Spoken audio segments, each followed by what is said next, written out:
సాధికారత కూటమి ప్రభుత్వం పెద్దపీట వేస్తుందని మంత్రి గొట్టిపాటి రవికుమార్ చెప్పారు. సూపర్ 6 సూపర్ హిట్లో భాగంగా పల్నాడు జిల్లా కారంపూడిలోని ఆర్ఎన్బి బంగ్లా ఎదుట ఏర్పాటు చేసిన స్త్రీ శక్తి మహిళలందరికీ ఉచిత బస్సు ప్రయాణం విజయోత్సవ సభ నిర్వహించారు. ఈ కార్యక్రమంలో మంత్రి గొట్టిపాటి, ఎమ్మెల్యే జూలకంటి బ్రహ్మానందరెడ్డి పాల్గొన్నారు. నియోజకవర్గ వ్యాప్తంగా దాదాపు 8,000 మందికి పైగా మహిళలు ఈ సభకు తరలివచ్చి మహిళల ఆర్థిక చేయూతకు సంస్కరణాత్మక సంక్షేమాన్ని అందిస్తున్న కూటమి ప్రభుత్వానికి సీఎం చంద్రబాబుకు కృతజ్ఞతలు తెలుపుతూ భారీ ర్యాలీతో వారి అభిమతాన్ని చాటుకున్నారు.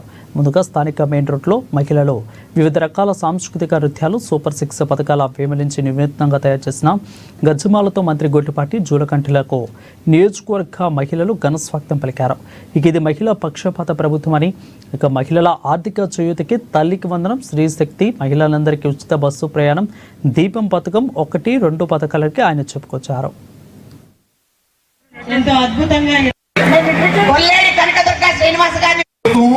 పేద ప్రజలకు పనిచేయడానికి ఉన్న ప్రభుత్వం కానీ ఏ ఒక్కరికి కూడా అన్యాయం చేయము. పార్టీలు అతీతంగా ప్రజలందరూ కూడా ఎలక్షన్ అప్పుడే పార్టీ చూసాం.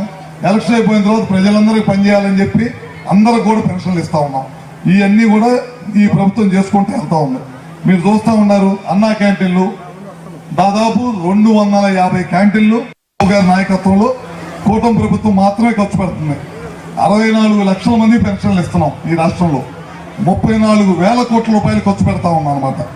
మీరు చూస్తూ ఉన్నారు, జగన్మోహన్ రెడ్డి నేను బటన్ నొక్కాను, చాలా పెద్ద ఎత్తున దమ్ము ధైర్యం ఉంటే వైసీపీ నాయకులారా రండి, ప్రశ్నితులు రండి. మమ్మల్ని అమాయకులకి అబద్ధాలు మీ మునుగు మీడియా ద్వారా అసత్య ప్రచారాలు కాదు.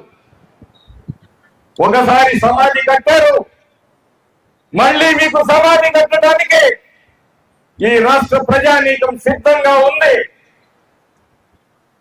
కాబట్టి ఈ అందరికీ మళ్ళీ ఇటువంటి పిచ్చి వాగులు అయితే ప్రజలు బుద్ధి చెప్పే రోజు దగ్గరే ఉందని చెప్తూ కూటమి ప్రభుత్వాన్ని ఆదరించారు.